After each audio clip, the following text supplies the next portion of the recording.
बहुत वरिष्ठ नेता हैं जेडीयू के, हमारे साथ जुड़ गए हैं। बहुत बहुत धन्यवाद सर। आपको भी परेशानी हो रही होगी जिस तरह से ये पूरा आंकड़े सामने आए हैं। राजनीति को अगर अलग रखें, आप लोगों का राज रहा है 15 साल तक, तो ये परिस्थिति बनी हुई है, चिंताजनक है।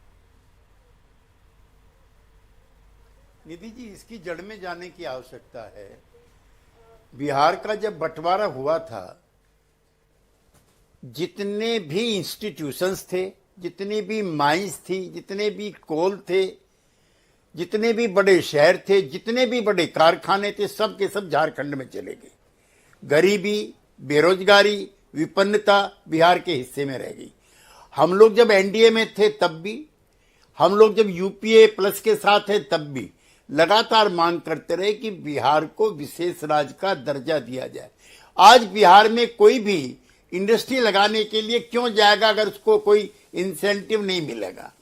तो ये प्रस्ताव कई बार पास हुआ, दिल्ली में रैली हुई, नरसिंहा राव जी की सरकार से भी, सॉरी मनमोहन सिंह जी की सरकार के पास मैं खुद उस डेलीगेशन में था, गया था। मॉन्टेक्सी की कमेटी बना दी, रघुराम राजन कमेटी, कभी कुछ नहीं हुआ। अफसोस ये है कि जो जरूरत की मांगे हैं राज्यों की, वो भी पूरी नहीं होती हैं। लिहाजा I am on record again, जब तक बिहार को विशेष राज्य का दर्जा नहीं दिया जाएगा तब तक वहां का सोशल इकोनॉमिक अपलिफ्टमेंट पूरा नहीं होगा। ठीक है त्यागी जी, ये विशेष राज्य के दर्जे की बात ठीक है, और केंद्र सरकार ने भी वादा किया था, वो भी पूरा नहीं हुआ, ये बात आपकी सही है। लेकिन 15 साल से तो आपकी सरकारें, आप देखिए शैक्षणिक मैं देख रही थी, अगर 7% ही सिर्फ ग्रेजुएट्स हैं और 34% सिर्फ 5वीं तक पढ़े हैं, तो शिक्षा के क्षेत्र में भी कुछ नहीं हुआ। क्या ये सही है? कहीं से मैंने ये पढ़ा कि सरकारी स्कूल 2000 है, उस पर शौचालय तक नहीं है। तो सर, हमने शिक्षा के क्षेत्र में भी क्या काम नहीं किया? उसके लिए तो कुछ तो जिम्मेवारी राज्य सरकार की बनती है कि नहीं? निधि जी, 91 का जो आपका सो कॉल्ड रिवोल्यूशन है, उसके बाद समृद्धि के कुछ टापू बने हैं जो मुंबई के, अहमदाबाद के, दिल्ली के आसपास हैं। 80% हिंदुस्तान ऐसा ही है जहां न शौचालय है, ना जहां शिक्षक है, ना पढ़ाई है। आप छत्तीसगढ़ में चले जाइए, आप उड़ीसा में चले जाइए, आप पश्चिमी बंगाल में चले जाइए, आप झारखंड में चले जाइए, समूचा भारत ऐसा ही है। अभी आपने 80 करोड़ लोगों को मुफ्त राशन की घोषणा की है। मुफ्त राशन उनको मिलेगा those who are below poverty line. It means 80% of the Indian masses are living below poverty line. और आप कह रहे हो कि हम तीसरी अर्थव्यवस्था बन रहे हैं, तो दोनों चीजें तो कंट्राडिक्टरी होगी ना निधि जी। ठीक है, ये मैं आपकी बात समझ रही हूँ। आपका ये कहना है कि केंद्र का जिस तरह से 80 करोड़ 81 करोड़ लोगों को ये मुफ्त राशन की बात है, वो बात भी आपकी सही है। लेकिन हम ये आर्थिक सर्वे बिहार का आया है, इस पर एक राजनीति भी होगी कि आप पूरे अब देश में इस तरह का सर्वे आए। लेकिन सर, सवाल तो ये उठेगा ना, क्योंकि अब देखिए 24 के चुनाव से पहले मेरे सहयोगी मनीष बता रहे थे 94 लाख लोगों को एक परिवार में से 1 लाख रुपए 2 लाख रुपए दिए जाएगा। तो ये भी तो सरकार का नी जर्क रिएक्शन है। अगर पैसे हैं तो एटलीस्ट शिक्षा संस्थान को बेहतर किया जा सकता है। निधि जी, अभी 1,22,000 टीचर्स को रामलीला मैदान में, सॉरी गांधी मैदान में बुला करके सर्टिफिकेट दिए गए ज्वाइनिंग के। उस पर भी कई पॉलिटिकल पार्टी ऐतराज कर रही है, इसमें पैसे ले लिए, ये सर्वेक्षण गलत है, इसमें और कुछ गड़बड़ हो गई।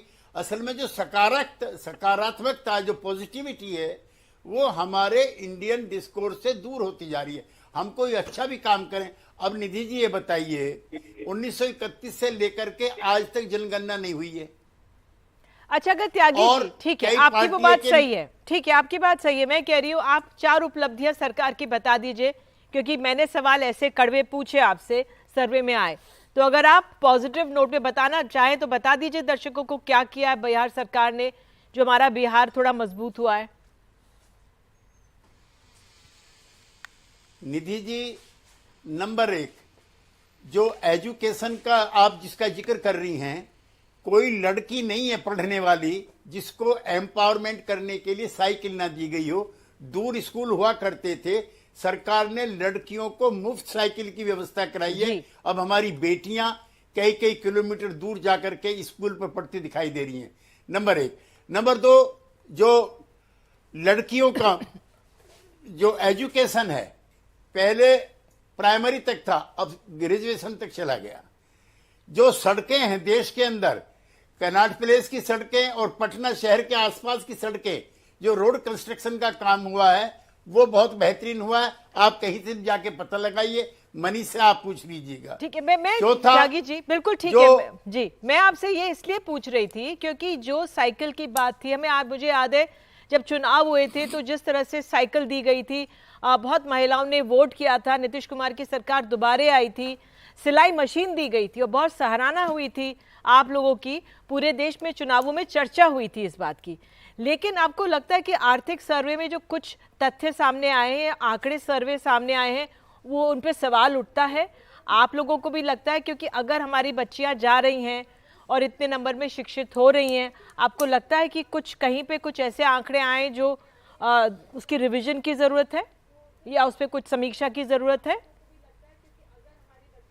नहीं, समीक्षा की जरूरत निधि जी लगातार है।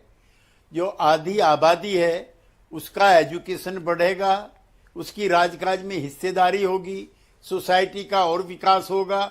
जहां जहां महिलाओं की व्यापक हिस्सेदारी हुई है वहां पे विकास हुआ है, वहां पे समृद्धि हुई है। और ये आप पहले ये स्वीकार करके चलिए कि जो देश के 5-6 सूबे गरीब हैं, it is one of them. इसलिए इसको स्पेशल हेल्प चाहिए इसको। एक छोटा बच्चा घर में अगर कमजोर होता है तो उसकी माँ को दूध भी ज्यादा देना पड़ता है जी बिल्कुल, कुछ पौष्टिक खाना भी खिलाना पड़ता है। बिल्कुल बिल्कुल बिल्कुल, आपने ये बात कही कि विशेष राज्य का दर्जा मिले, ये मांग रही है, लेकिन अपनी सरकार है, 15 साल से सरकार है, उसने क्या क्या किया है ये भी एक बड़ा सवाल बना रहेगा। आप जुड़े हमारे साथ त्यागी जी, बहुत बहुत धन्यवाद।